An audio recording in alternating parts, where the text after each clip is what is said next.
Maganda pa yung samahan ng UNITIM for 1 year. Then, nag-umpisa ng mabuwat. Siraan ang mga Duterte. Siraan ang mga Duterte. Si Tatay Digong siraan. Kailangan pasamain natin yung imahe ni Tatay Digong. They were saying, no, we are not going to cooperate with the ICC.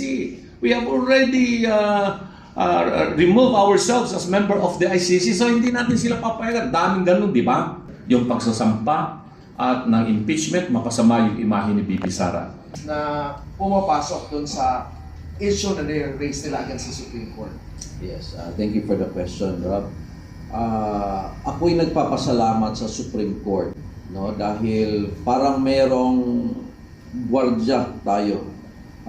Nilagay ng Diyos ang Supreme Court para bantay. Kasi nakikita talaga na politika. Kasi kung hindi politika, dapat napabilib ang Supreme Court. Kunwari ngayon, nag-file sila ng impeachment ulit. Dapat napabilib ang Supreme Court before the impeachment kay VP Sara. Dapat mga ilang buwan, sige sila galit ng galit sa mga flood control, corruption. Tapos iniisa-isa nila lahat sino yung mga involved doon sa mga korupsyon. Tapos pinasok nila ito ngayon kay BP Sara kasi sasabihin nila kasali si BP Sara sa another corruption issue. Siguro ang Supreme Court mabilib na talagang anti-corruption itong grupo na ito. Pero ano nangyari? Doon sa flood control, corruption, ang tahimik. Ang tahimik. No comment. Ngayon, papasok agad kay BP Sara ang issue. Sa lumang issue na ng confidential funds. Hindi po mahina ang pag-iisip ng Supreme Court. Alam nila na ito na naman po ay politika. Dapat doon pa sa flood control, maingay na kayo. So, it's not the fault of the Supreme Court kung ito po'y mata-turn down naman dahil halata po siya na politika at hindi talaga based on principle as the question. Thank you, Dr. Mata. How about you po, Miss Penny? Ano nakikita nyo sa issue na to? Na, nag-iingay some of the legislators and those others that are obviously also against the Vice President. Salamat, Carl. Sa totoo lang, just like Dr. Mata, I'm very thankful po sa naging desisyon at talagang pinag-igi talaga ng Supreme Court na tayuan at panindigan yung tama. At binantayan nila talaga to. Kasi magiging parang nakakahiya mas lalo kapag kinatigan sila ng Supreme Court. Dahil alam natin, mulat sa pool, mali. Dahil alam mo, lahat ng bagay na inumpisahan mong mali, hindi mo pwedeng tapusin ng tama. So ano ang ina-expect ng mga tao kapag yan ay naging tama sa pananaw ng iba? Pero umpisa pa lang, alam na lahat ng taong bayan at ng Pilipino na mali ito, naglulukuhan tayo, ito'y parang isang sarswela. Sa totoo lang po, ginagamit nila sa pamumulitika at pansarili yung mga isyong pinaninindigan nila. At tulad ng sinabi rin po ni Dr. Mata, ang issue sa flood control ay isang mahalagang problema na talagang dapat tutukan. Pero tila nakatutok ang pansin sa impeachment complaint laban kay VP Sara Duterte. Alam naman po ninyo at ayon din po kay VP Sara, ang investigasyon sa mga proyekto ng flood control ay too little, too late at para pong sarswela. Nagpapahiwatig ito ng may motibo sa likod po ng investigasyon. Amin din pong pinag-aaralan at nagmamasid-masid kami kasi mahirap po yung tira pasok tayo. Salita ng salita, pero sa huli lulunukin mo lahat ng kinain mo. Just like BP Sara, nag-o-observe siya, tahimik lang. Pinanonood lang sila kung paano nila guyuin ang taong bayan.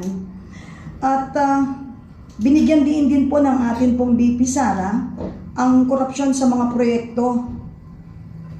Ito ay hindi po bagong mga pangyayari sa mga nakaraang administrasyon. Ang tanong dito, Carol, tulad din po na tinatanong niyo sa amin, bakit nakatutok ang issue lagi kay BP Sara? Marahil po dahil sa mga aligasyon ng korupsyon at mga abuso sa pondo. Ngunit, ang mga grupo ng civil society at mga oposisyon ay dapat din tutukan. Yung tunay pong issue dito sa bansa ay ang flood control. Yun ang dapat makontrol, flood control. Dapat tutukan nila at ikontrol na rin nila ang kanilang mga sarili na manindigan sa mali at gusto lang nilang tutukan at tayuan. Dahil ang bansang Pilipinas ay hindi lamang personal na kanilang gusto at personal na buhay nila. Ang mga aligasyon nila po kay VP Sara, sa totoo lang ho, ginagawa nilang katatawanan ang atin pong bayan. Ginagawa nila po tayong tanga. Ginagawa nilang uto-uto ang mga Pilipino. Mulat sa poll, alam naman natin kung ano ang kanilang agenda. Dahil kung hindi isa sa agenda nila na talagang i-control at tanggalin o kasuhan at maging madumi at masama sa mata ng taong bayan si VP Sara. Yun po ang kanilang agenda dahil natatakot po sila na ito po ay magkaroon talaga ng liwanag at malaman ng totoo na makita naman yun sa COA observation. Wala nga silang makita. Malinis. Yung opisina po nila nakakalimutan na nilang linisin. Dahil kontrolado pa rin nila yung mga nagmamasid at nagbibigay ng opinion para sa kaalaman ng taong bayan. Napansin ko rin po na parang ang theme ng sinasabi nila ngayon is that yung sinasabi nilang independence daw. No? This is compromising the institutional independence of Congress. So kung pagbibigyan natin ito, ano po ang possible dangers if we try to understand the institutional independence of Congress that way? Ano yung magiging danger nito para sa demokrasya natin and accountability? Well, sa ating system of government kasi, Rob, no? Sa mga kapwa ko, estudyante ng political science at batas, there is no such thing as real independence among the three equal branches of government. They're closely working together for what? The benefit of the people. And when we talk of the benefit of the people, ano ba ang maganda para sa taong bayan? That is, make sure na ang ginagawa ng ating pamahalaan o mga opisyal ng pamahalaan ay naaayon sa ating saligang batas, naaayon sa mga umiiral na mga batas at alituntunin.